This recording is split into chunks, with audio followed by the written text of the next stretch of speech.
Most podcasts completely suck. That's why over 70% of podcasts have less than 50 total downloads. David, on the other hand, has hundreds of downloads and tens of thousands of views on YouTube. He also didn't create a boring and generic podcast like most people do.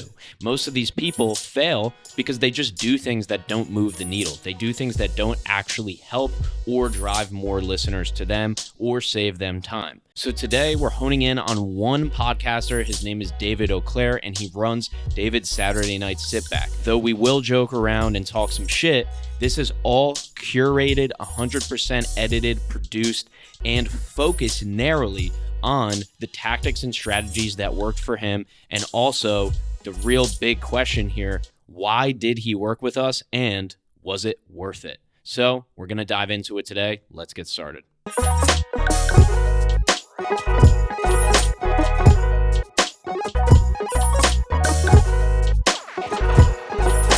Can you tell me, like, what made you want to do the podcast coaching? What made you want to get help for the podcast? Because you were not 100% sold on board the first 5 minutes of our call or anything like that. It was a little bit of time.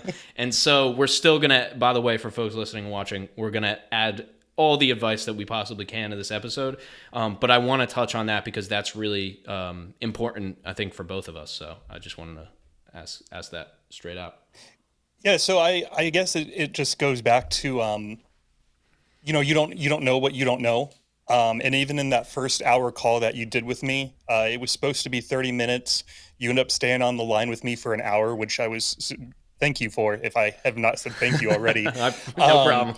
And even in just that 1 hour free session, you gave me so much good advice of things that I was sort of kicking myself for, like, that's so obvious. But like, I also hadn't had that thought, right? And so I needed you to be that voice that was telling me the thoughts that maybe seemed obvious, but because I'm, so busy thinking about booking guests, I'm not thinking about, these clips are supposed to be in vertical, like, duh, So, you did have me sold from the first call, but I did, you were also kind enough to let me talk with one of your clients who only had glowing things to say about you as well.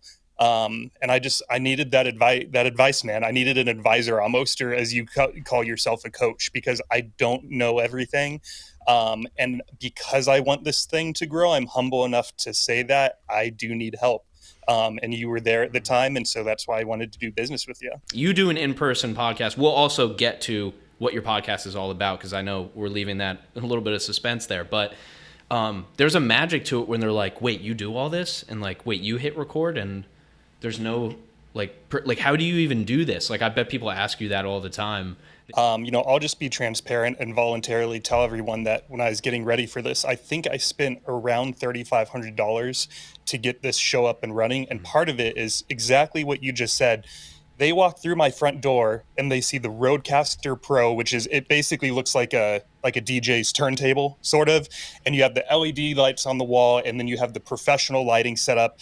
And they realize that, you can podcast with just two mics or even your phone, right? You do not need to go out and spend $3,500. But I knew that I wanted to invite high-level military operators over, people who own business, everyday people, personal trainers. I even had a teenager on, and I wanted every single person to have what you just sort of described, where they walk in and they're like, oh, this guy means business. Like, here we go. I'm in a studio.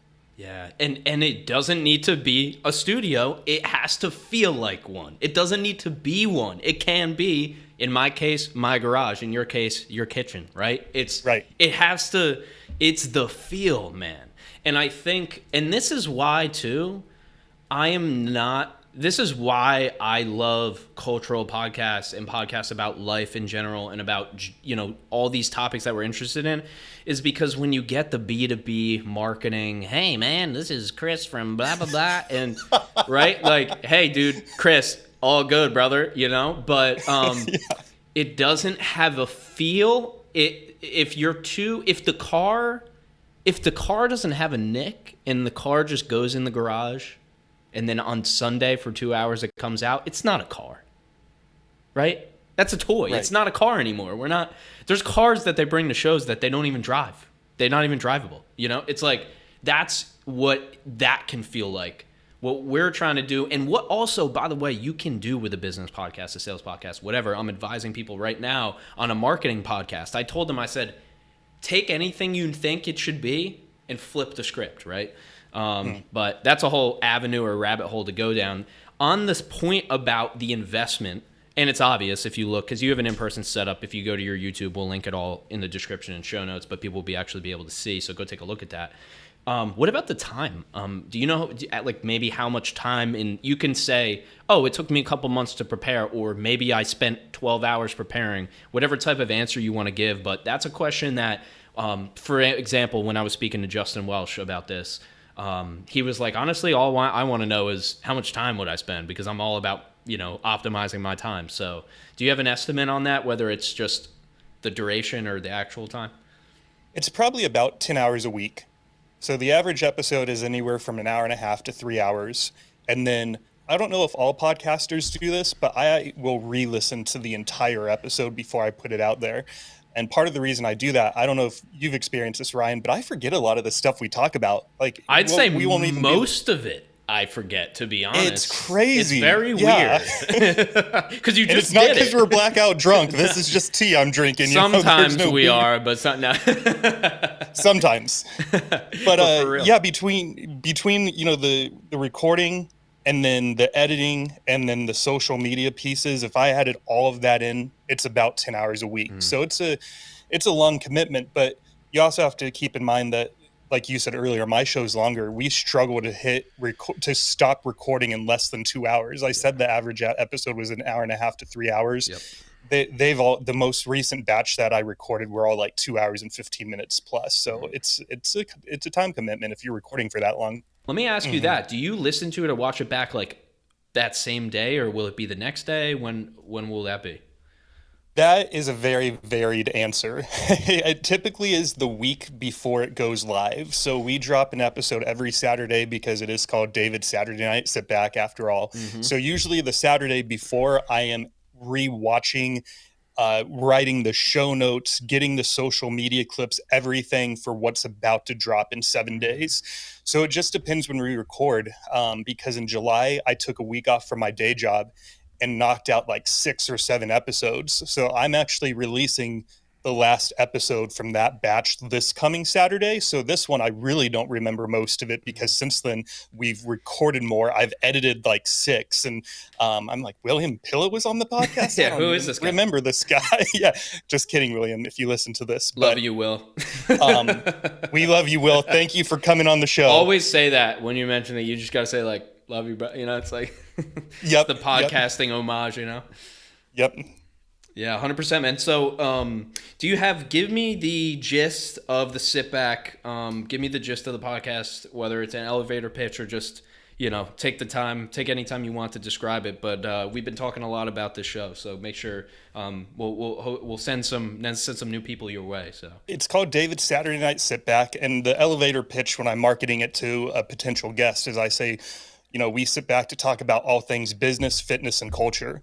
But as you were saying, it's a lifestyle podcast, because a lot of the people that have come on have never podcasted before.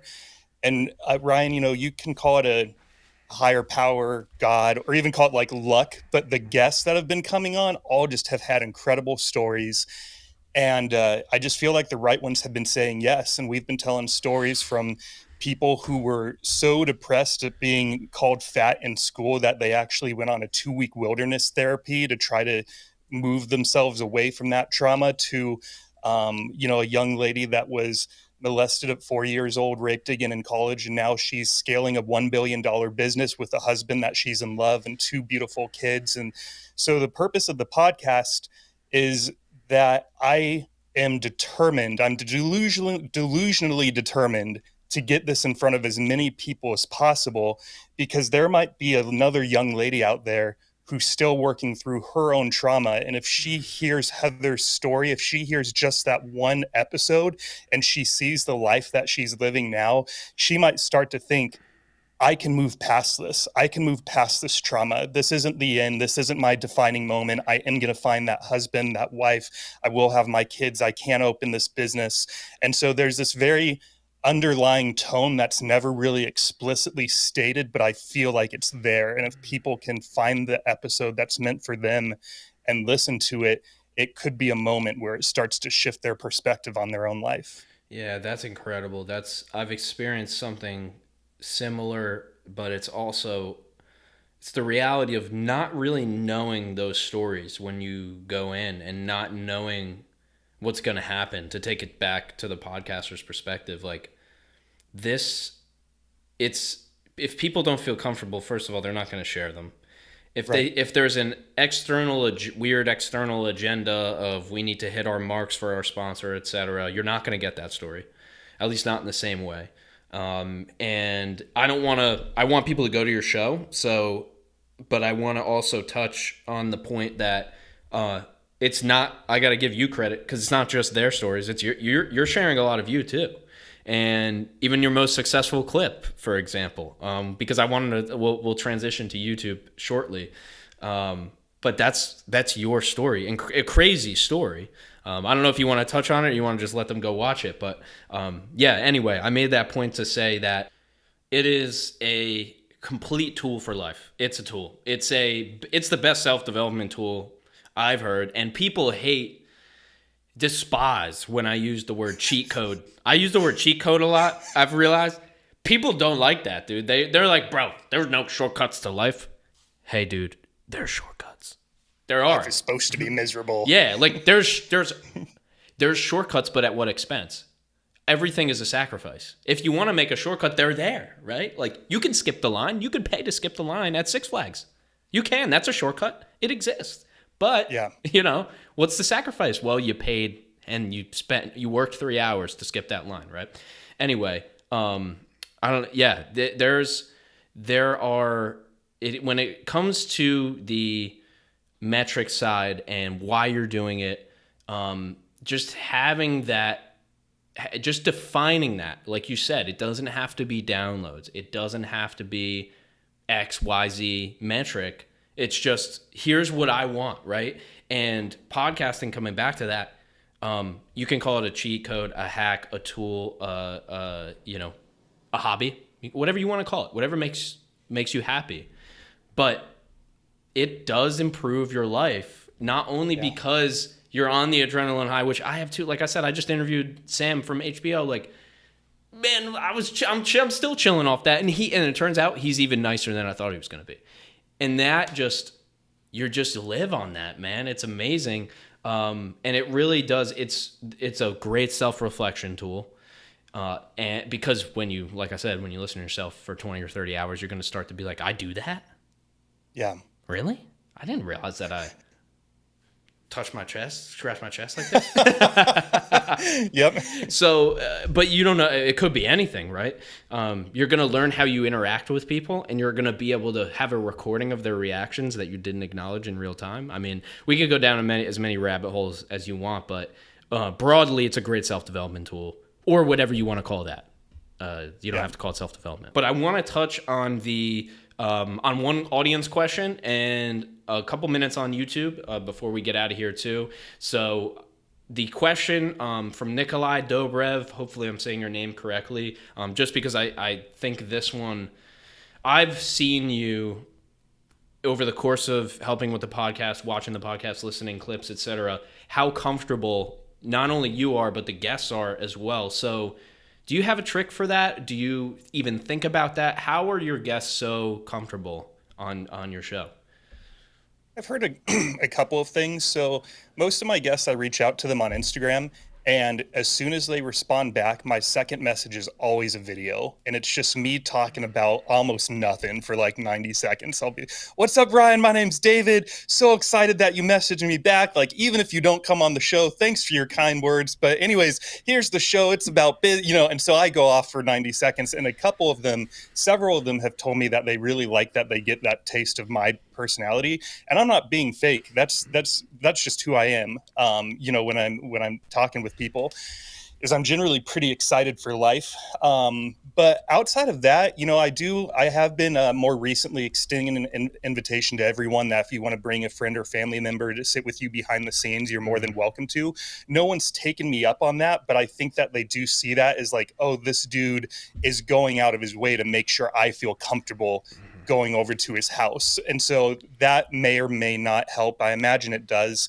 But then, like we were joking about before we hit record, I'm just me. I'm so stoked when they actually show up. And so I probably have a huge smile on my face when I open the door. And, I'll show them my fridge with like 28 different flavors of LaCroix in there. I'm like, oh, we don't have to do LaCroix. I have like 7 different things of coffee I could fire up, or like 9 different things of whiskey. And, then we just sit down and I introduce them to my dog Thad, and he's jumping up and down on him. And again, you got the studio vibe. And so I think it's just, I think part of it is just be yourself. If you're more quiet and introverted, be more quiet and introverted. Lean into that. And if you're like me, where you just are, and you have this loud laugh and you just got this big energy about you, then lean into that. So I would say, in order to make your guests comfortable, you almost have to know who you are and then just lean on that.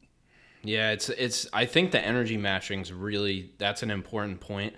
And that everything that you just mentioned is, we're both talking about it now, but we've been doing it unconsciously.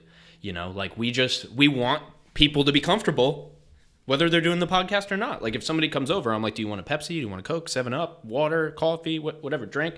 Like, it's like, you spread that to the podcast too. Don't over formalize it. I don't care if it's the most formal podcast in the world.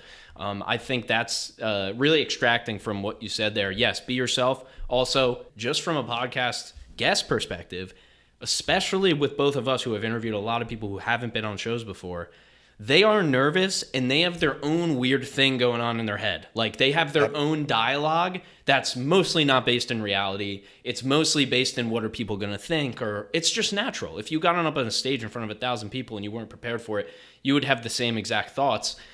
The good thing about the podcast is there's nobody else there. It's not a live podcast. I've been to a couple, but I've never done one like that. So that alleviates some of the anxiety. But in my experience too, to cap off this point, I actually would have it where people would see a clip of the podcast that did some good numbers for our standards, and then they would maybe reach out. They would be maybe somebody who's on a few podcasts or something like that. I wouldn't know them too well. And then we'd get on and they would be guarded or nervous or I could really tell. And I was just open and just being myself. So the opposite of that is, it's easy to create an intimidating or stressful environment. The other point that I'll make is, if anything at all goes wrong, I'm talking if the light doesn't work, if the camera shuts off, if the mic doesn't turn on, if the dog barks, if the police knock on the door, if the fire department's there, the manner that you need to have is, it's cool. We'll be fine. All good.